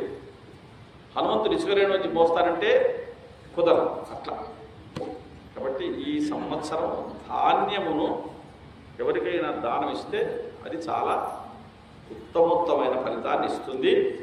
అయితే పాలకవర్గంలో రాజకీయ రంగంలో ఉండేవాళ్ళు ముఖ్యంగా ముగ్గురు శుభులు ఉన్నారు ఈ సంవత్సరం. కేంద్ర స్థానంలో మోడీ, రాష్ట్ర స్థానంలో చంద్రబాబు నాయుడు, పక్కన తోడుగా జనసేనాని పవన్ కళ్యాణ్. ఈ ముగ్గురు శుభులు. అంటే వీళ్ళు ముగ్గురు మాట్లాడుకొని మనం మంచి చేద్దామని అనుకుంటారు. కానీ కింద 6 మంది, ముగ్గురు మందికి ఎంతమంది ఉన్నారు? 6 మంది ఉన్నారు. 9 మంది. ఈ 6 మంది ఓడి అనేవాడు కాదు. ఈ సంవత్సరం అంతా అన్నా పైన మాట్లాడుకుంటారు. ఈ మంత్రి ఆ మందితో మాట్లాడతాడు. వాడు చెప్పిన పని వీడు చేయడు, వీడు చెప్పిన పని వాడు చేయడు. వాడి మీద వీడు పితులు చెప్తాడు, వీడి మీద వాడు పితులు చెప్తాడు. మొత్తం మీద కింద ఉండే 6 మంది ఉన్నారే సైన్యం, మిగతా వాళ్ళంతా అంటే మిగతా మంత్రులు, వాళ్ళలో పరస్పర అవగాహన ఉండదు. పైకి మాత్రమే అంత మనమంతా ఓటే అనుకుంటుంటారు. కానీ వీడు చెప్పిన పని వాడు చేయడు, వాడు చెప్పిన పని వీడు చేయడు, ఇద్దరు కలిసి ఒరే పని చేయడు. అట్లా ఈ విధంగా పరస్పర కలహములతో కాలం గడిచిపోతుంది. ముగ్గురు మాత్రమే ప్రయత్నం చేస్తారు. 9 మందిలో ముగ్గురు మాత్రమే శుభులు. సమాజానికి మేలు చేయాలి అని తలచేవాడు తన ముగ్గురు. నేను ఊరికే పేరు చెప్పాను కానీ ఆ ముగ్గురు ఎవరైనా కావచ్చు, ఈ మంత్రులు కూడా ఎవరైనా కావచ్చు. ముగ్గురు మాత్రమే మేలు చేసేదానికి ప్రయత్నం చేస్తారు. 6 మంది పరస్పర కలహాలతో కాలం పుచ్చుతారు, మంజోలికి రారు. వాళ్ళే పరస్పర కలహాలతోనే కాలక్షేపం చేస్తుంటారు. వాడు వీడిని జైలు వేస్తుంటాడు, వీడు వాడిని జైలు వేస్తుంటాడు. ఇదే పనే, అంతే. అట్లా కాలం గడిచిపోతుంది. అది సూర్యుడు అధిపతి కావడం వల్ల ఉండేటువంటి జరిగే నష్టం అది. ముగ్గురు మేలు చేసే ప్రయత్నం చేస్తారు కాబట్టి అది మంచిది. మన వంతుగా ఏదైనా ధాన్యము దానం చేస్తే మన వరకు మన మేలు జరుగుతుంది. అది తర్వాత చంద్రుడు సువృష్టి సర్వసస్యాని ఫలితాని భవంతి చ క్షేమారోగ్యం సుభిక్షం స్యాత్ శశాంకే సచివే సతి. శశాంకుడు అంటే చంద్రుడు, సచివుడు మంత్రి. చంద్రుడు మంత్రి, సూర్యుడు రాజైతే చంద్రుడు మంత్రిగా ఉన్నాడు ఈసారి. అతను ఉండడం వల్ల సకాలంలో వర్షాలు వస్తాయి, సస్యాలు పైరులు బాగుంటాయి, పంటలు బాగా వస్తాయి. అయితే దిక్కుమాలిన ధరలు ఉంటాయి. ధరలు ఈసారి సామాన్య మానవుడికి అందుబాటులో లేనంత స్థాయికి ఎదిగిపోతాయి. ఏం కొంటాం ఏం తింటామనే పరిస్థితి వస్తుంది వాళ్ళకి. అయితే వర్షాలు భారీ వర్షాలు కాదు. ఇప్పుడు 20 పాళ్ళు ఉందనుకోండి, అందులో 9 పాళ్ళ వర్షం పర్వతాల మీద కురుస్తుంది. పెద్ద కొండల పైన హిమాలయ పర్వతాలకు వచ్చింది అనుకోండి, వింధ్య పర్వతాలకు వచ్చింది, లేదు సాత్వర పర్వతాల మీద వచ్చింది, సహ్యాద్రి పర్వతాల మీద వచ్చింది. ఎక్కడ పోతాయో నీళ్ళు ఏం చెప్పలేము. వర్షం అయితే 9 భాగాలు అక్కడ వస్తుంది. 9 భాగాలు సముద్రం మీద వస్తుంది. 2 భాగాలు 9 మధ్య అయిపోయింది. 2 భాగాలు మాత్రమే భూమి మీద వస్తుంది. అయితే అంటే వర్షాలు మాత్రం సమృద్ధిగా బ్రహ్మాండంగా వరదలు వచ్చేంతగా ఉంటాయని అని చెప్పలేము. కాకపోతే ఈ 15 దినాలు వర్షం బయట బాగుంటే 15 దినాలు వర్షం పడుతుంది. 10 అంటే బాగుండనుకుంటే 15. అది ఆ విధంగా చంద్రుడు ఓషధీశుడు కాబట్టి మొక్కల పెంపకం అనేది చంద్రుని కిరణాల వల్ల జరుగుతుంది. కాబట్టి సస్యాలన్నీ బాగుంటాయి. అందులో ముఖ్యంగా ఎర్ర నేలలు బాగా పంటలు పడతాయి. అంటే ఎర్రని నేలలు, ఎర్రనేగడి నేలలు, నల్లరేగడి నేలలు కూడా పంటలు బాగుపడతాయి. ఎర్రరేగడి నేలలు కందులు, రాగులు, ఇలా ఎర్రని ధాన్యాలు అవి బాగా పండుతాయి. అలాగే నువ్వులు, నల్లరేగడి నేలలు, నువ్వులు ఇలాంటివి బాగా పండుతాయి. ఈ పంటలు పండే దాంట్లో మాత్రం సకాలంలో వర్షాలు రావడం వల్ల పంటలు బాగా వస్తాయి. కానీ ధరలు ఆకాశాన్ని అడ్డుకుంటాయి. తర్వాత సేనాధిపతి సూర్యుడు. ఈ రాజైన సూర్యుడు సైన్యాధిపతి కూడా తానే ఉన్నాడు. మామూలుగా కూడా మనకు కూడా భారతదేశ స్థాయిలో అనుకుంటే దేశ స్థాయిలో ప్రధానమంత్రి వాళ్ళు ఉంటారు, అధ్యక్షుడు. దానికి సంబంధించిన సైన్యానికి సంబంధించినటువంటి ఒక మంత్రి ఉంటాడు. అయినా త్రివిధ దళాలు ఉంటాయి. అంటే పదాతి దళము, నావీ దళము, ఆశాఖ. ఆకాశంలో ఎగిరేటువంటి ఈ దళం 3 దళాలు ఉంటాయి. ఈ త్రివిధ దళాలు కూడా రాష్ట్రపతిని, ప్రధానమంత్రిని ప్రధానంగా వాళ్ళు గౌరవిస్తూ వందనం చేస్తారు. అయితే దేశం యొక్క మొత్తము ఆ సైన్యం యొక్క అధికారం అంతా దేశాధ్యక్షుడే తన చేతులు పెట్టుకుంటాడు. ఎందుకంటే ఏ సమయంలో అయినా వాడు తిరుగుబాటు చేసి నేనే రాజును పోని వీడిని జైలు భరిస్తాను. అట్లా పాకిస్తాన్లో ప్రతి సంవత్సరం జరుగుతుంది. మనం ఈ ఊళ్ళోనే జరగాలని లేదు, ప్రపంచంలో ఎక్కడైనా జరగవచ్చు. అది అంటే ఇట్లా జరిగే అవకాశం ఉంది. కాబట్టి రాజు రవి తానే సైన్యాధ్యక్షుడుగా ఉన్నాడు. అలా ఉండడం వల్ల అన్యోన్య యుద్ధం ధరణీశ్వరాణం అల్పాంబుదా వార్యధరా సవాతా రక్తాని ధాన్యాని ఫలంతి భూమౌ సేనాధిపత్యే దివిశేశ్వరస్య. దివసం ఈశ్వరుడు అంటే పగటికి అధిపతి అయినటువంటి ఈశ్వరుడు సూర్యుడు అధిపతి కావడం వల్ల వారిధరాహ అల్ప అంబుదాహ, వారిధరాహ మేఘములు అల్ప అంబుదాలు అంటే భారీ వర్షాలు కురసవు, సామాన్యమైన వర్షాలు కురుస్తుంటాయి. ఏదో ఇప్పుడు పంట కావాలి, పదునైంది, కొంచెం ఎక్కువ అయింది, వ్యవసాయం చేసుకోవచ్చు, ఏదో విత్తనం వేసుకోవచ్చు. మళ్ళీ కొంచెం 15 దినాల వర్షం బయట పడుతుంది, మళ్ళీ భారీ వర్షం పడదు, మళ్ళీ పదునవుతుంది. అట్లా అంటే ఈ పంటకు కావాల్సిన వర్షం పడుతూనే ఉంటుంది. ఎక్కడే కానీ ఆనకట్టలు మించి నీళ్ళు వస్తున్నాయనే పరిస్థితి ఏమీ ఉండదు. అలాగే రక్తాని ధాన్యాన్ని ఫలంతి, ఎర్రగా ఉండే ధాన్యములు ఫలిస్తాయి అని చెప్పాడు. తర్వాత సస్యాధిపతి గురువు. యవ గోధూమచనకా ఫలితాశ్చ భవంతి పీతధాత్రీ చ ఫలితా గురవు సస్యాధిపే వసతి. గోధుమలు, శనక, శనక అంటే శనగలు, గోధుమలు, శనగలు, యవలు ఇలాంటివి బాగా పండుతాయి అన్నమాట. అంటే ఎర్రని ధాన్యాలు బాగా పండుతాయి, ఎర్రని భూములు బాగా ఫలిస్తాయి. అలాగే నల్లని భూములు కూడా నువ్వులు అట్లాంటి ధాన్యాలు అందజేస్తాయి. ధాన్యాధిపతి కుజుడు. ఫలంతి శూక ధాన్యాని కించిత్ ధాన్యాని యాని చ సురక్త భూమి సుఫలితా భూమే ధాన్యాధిపే సతి. ధాన్యమునకు అధిపతి అయినటువంటి కుజుడు అంగారకుడు ఈ చిరుధాన్యాలు బాగా పండేటట్టు చేయగలుగుతాడు అని చిరుధాన్యాలు బాగా పండుతాయి అన్నాడు.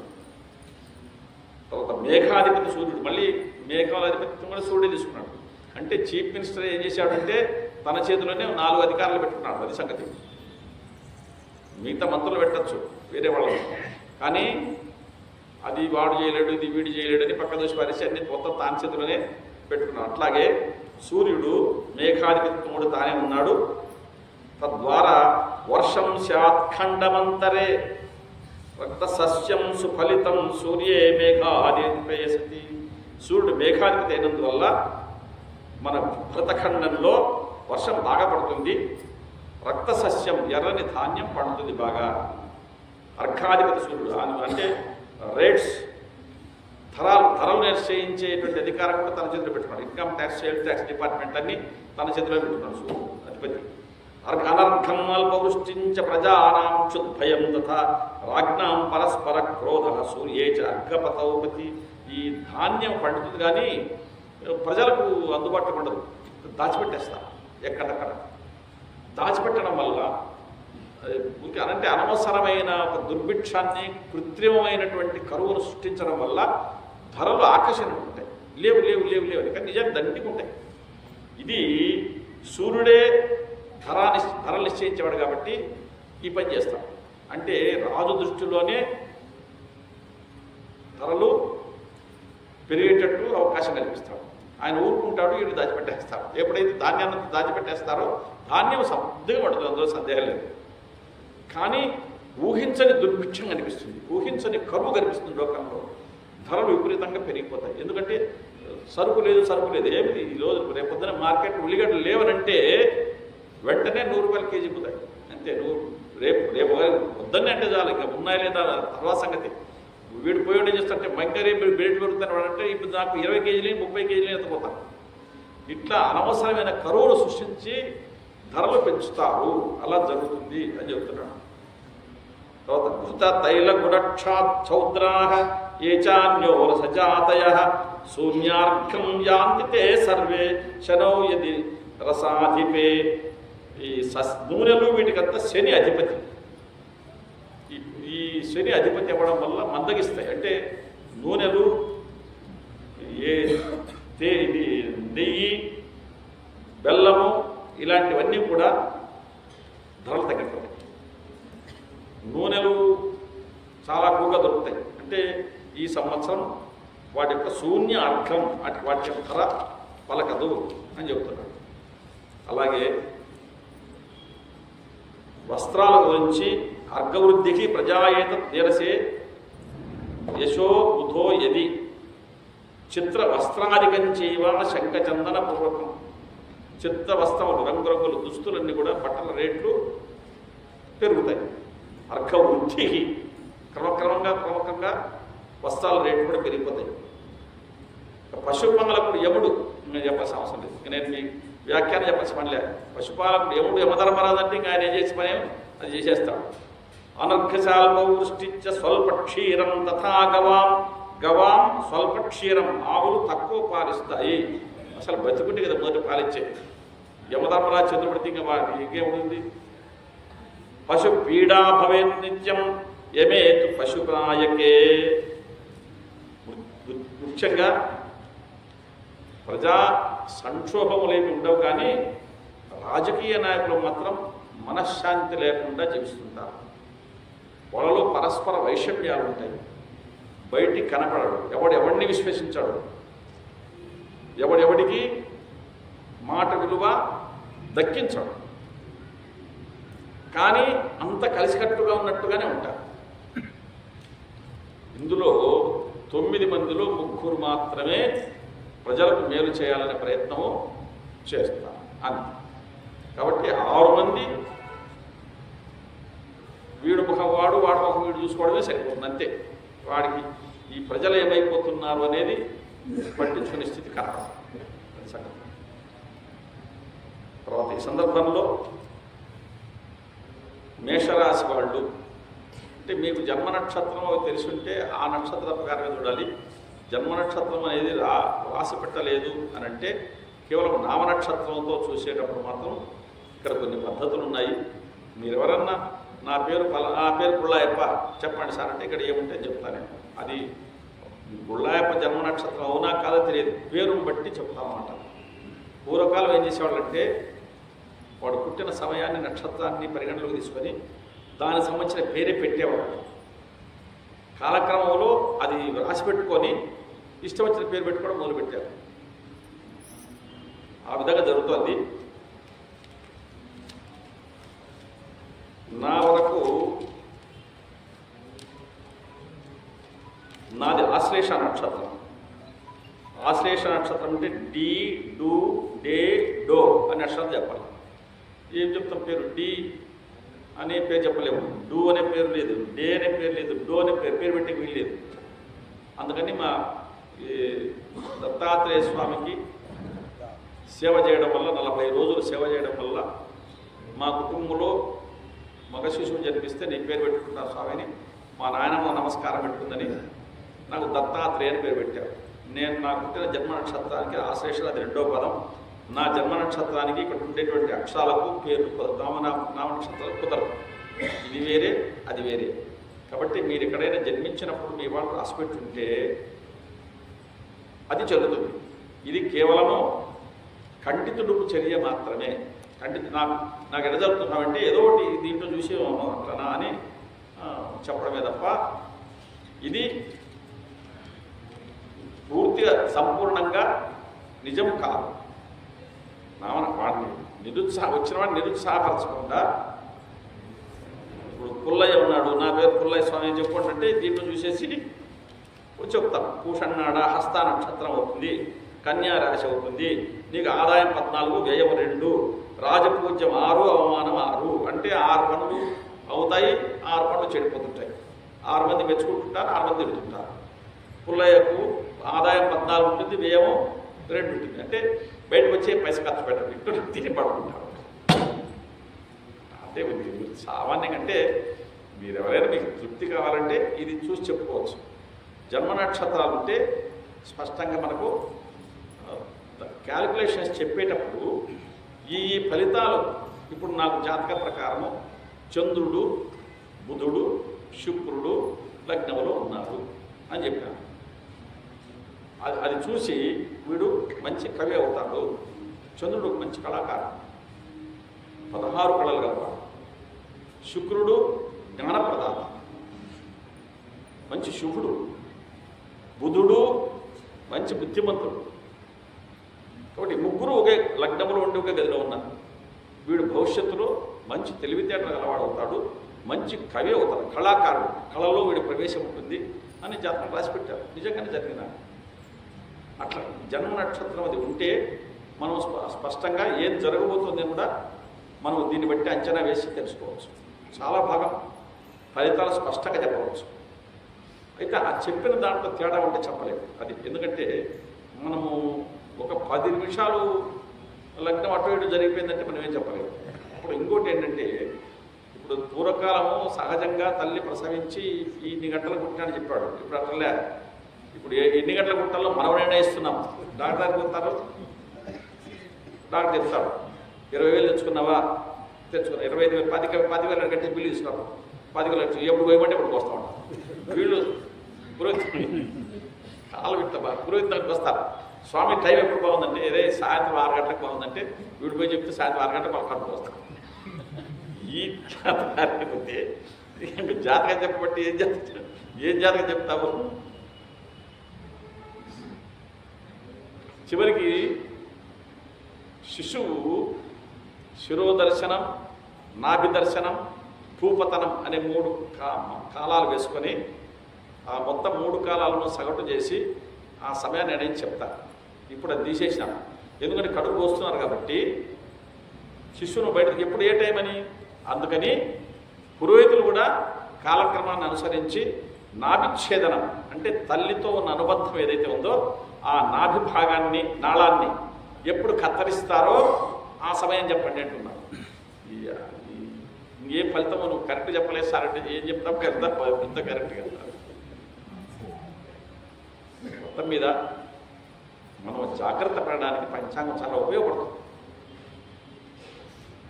రాహు సంబంధమైన పీడ జాతకంలో ప్రారంభమైతే ఆరోగ్యం దెబ్బతీస్తుంది. ఏది లేకపోయినా చర్మ వ్యాధి ఏదో ఒకటి. ఏమంటే జల, ఏమిటి జలరా అంటే ఏమిటి ఏది ఉందా జల అంతే. వాడు జల బతుకుంటాడు. డాక్టర్ పోతే ఓ సిట్టిజిన్ మీకు పోతుందంటాడు. ఇంతే మళ్ళీ మళ్ళీ రాత్రి సిట్టిజిన్ కలిసి ఏమి పరిస్థితి రాహు యొక్క ప్రభావం. సో రాహుకు మనం ఇక్కడ శాంతి చేయగలిగితే, ఓ యజ్ఞం చేయగలిగితే, జపం చేయగలిగితే అది పోతుంది, సహజంగానే పోతుంది. ఇది మహర్షులు తపస్సు చేత సాధించిన వ్యవహారం. ఎవరైనా కావాలనుకుంటే మళ్ళీ నన్ను కలిస్తే వాళ్ళ జన్మ నక్షత్రాదులు స్పష్టంగా ఉంటే మనం ఇక్కడ చెప్పే ఫలితం కూడా స్పష్టంగా ఉంటుంది. కేవలం నామనక్షత్రంతో అయితే గ్రంథంలో ఉంది, మనం చెప్పినాం, జరిగితే జరగవచ్చు, లేకపోతే లేదు. అది సంగతి అన్న. ఈ నవనాయకుల యొక్క అంటే ఈ సంవత్సరం నవనాయకులు ఎలా ప్రవర్తిస్తారు అనేది, ప్రపంచ పరిస్థితి ఎలా ఉంటుంది, ధనధాన్యాదులు ఎలా ఉంటాయి, మొత్తం మీద ప్రజలంతా హాయిగా ఉంటారండి. ప్రజల గురించి, ప్రజల క్షేమానికి ఏమి ఇబ్బంది లేదు. కాకపోతే ఒకసారి అక్కడ బాంబులు ఇస్తారట, ఇక్కడ అట్లాంటివి వినిపిస్తుంటాయి భయాలు. అంటే భయోత్పాదం సృష్టించేటువంటి అగ్ని ప్రమాదం జరిగిందట, అక్కడ కొట్టాలన్నీ కాలి అంటున్నాయట అని ఇట్లాంటి భయోత్పాదం కలిగించే వార్తలు మాత్రం వింటుంటాం. అగ్ని ప్రమాదాలు ఉంటాయి, అగ్ని ప్రమాదం ఉంటాయి. ఈ రాజకీయాల్లో ఉండే వైషమ్యాల వల్ల కొన్ని బాంబు విస్ఫోటనాలు, ఆయుధ ప్రయోగాలు, అంటే కత్తులతో నరుకోవడం, ఇట్లాంటి వార్తలు కూడా మనం అది సహజంగానే వింటున్నాం. ఇప్పుడు వింటున్నాం, విశ్వాసంలో వింటాం, వచ్చే పరాభావాలు కూడా వింటాం. ఇవన్నీ మామూలే. కాకపోతే దేశం మాత్రం పంటలు బాగా పండుతాయి, సకాలంలో వర్షాలు వస్తాయి, అందరూ సుభిక్షంగా ఉంటారు, ధరలు మాత్రం బాగా పెరిగిపోతాయి. అది సంగతి. ఈ పూట సెలవు తీసుకుందాం. పంచాంగాన్ని గురించి మనం అంటే ఇలా ఒకదాన్ని వ్యాఖ్యానం చేసుకుంటూ వెళితే తపస్సు చేసిన మహానుభావులు ఒక జ్యోతిష్ శాస్త్రాలు రాసిపెట్టారు. వరాహమిహిరుడు అనేవాడు ఆ పండితుడు. రాజకుమారుడు జన్మిస్తే జాతకం ఫలానా సమయంలో పుట్టాడంటే అతను రాసి ఇతడు పంది పొడచడం వల్ల చచ్చిపోతాడు రాసి. ఈ పిల్లవాడు రాజు కోపం వచ్చింది.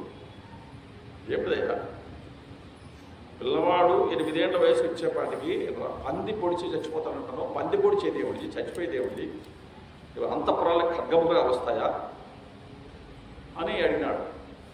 ఏమో ఇక్కడ అట్లా కనిపిస్తోంది, పంది వల్ల వీడు చస్తాడు అని వస్తుంది నాకు జ్యోతిషంలో. అంటే సరే చూద్దాం అని ఈయనను హౌస్ అరెస్ట్, ఎక్కడికి పోకూడదు. 8 ఏళ్ల వయస్సు దాటి వచ్చిందంటే మా పిల్లవాడికి నేను ఊరిదిస్తా. అంతలోపు చెప్పినాడా, నేను నా నెత్తిని పెట్టుకుని ఉదయిస్తా, ఈ రాజ్యాన్ని నీకు అప్పచెప్తా కాబట్టి అని పందెం వేసుకున్నాడు రాజు. అంతఃపురం ఉండడానికి పంచాయతీ చెప్తుంది, లేకపోతే అంతఃపురంలోకి కొంతమంది ఇక్కడి నుంచి అక్కడ దాకా 3 అంచెలు 4 అంచెలు 7 అంచెలు అని అట్లా పెట్టుకొని ఉంటే, జడ్ కేటగిరీ పెట్టుకొని ఉంటే ఆ పంది మొత్తం లోపలికి మనుషులు పోలేకపోతే అంటే కరెక్ట్ పిల్లవాడికి 8 ఏళ్ళు వచ్చినాయి. మహారాజా జాగ్రత్త పడని హెచ్చరించినాడు. హౌస్ అరెస్ట్లో ఉన్న వరాహమిహిరుడు జాగ్రత్త పడని హెచ్చరించినాడు.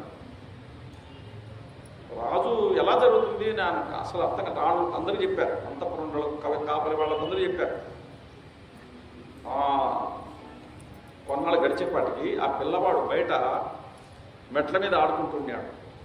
అంతఃపురం మెట్ల మీద పైన అంతఃపురం పైభాగం గోపురంలో ఆ రాజు యొక్క రాజచిహ్నం లాంఛనం వరాహం పంది, ఆ బొమ్మ సిమెంట్తో చేసి పెట్టారు బయట బొమ్మ ఒకటి పైన. ఆ బొమ్మ గాలి వచ్చి విరిగి పడి పిల్లవాడి మీద పడి పిల్లవాడు చేసిపోయాడు. అప్పుడు రాజు ఆశ్చర్యపోయి హౌస్ అరెస్ట్ చేసిన వరాహం నుంచుకొని వచ్చి పాదాభివందనం చేసి, మహానుభావ ఈ జ్యోతిష్యం చాలా గొప్పది అని చెప్పాడు. కాబట్టి జ్యోతిష్యం చెప్పేవాడు సమర్థుడైతే నిక్కచ్చుగా ఇలా జరుగుతుందో అని చెప్పవచ్చు. అంత అద్భుతంగా భాషలు లెక్కలు వేసి పెట్టారు, చూపించారు. తెలుసు విశ్వావసనామ సంవత్సరం విశ్వ వసు అనే శబ్దంతో, వసు అంటే సంపద, విశ్వ అంటే సమస్తమైన సంపద అనర్థం. అంత సంపద ఉర్చగలిగి క్షేమంగా ఆరోగ్యంగా ఐశ్వర్యవంతులుగా ఉండాలని ఆశీర్వదిస్తూ ఈ పూట సత్సంగాన్ని ముగిస్తున్నాం. శ్రీ గురుదత్త, జయ గురుదత్త.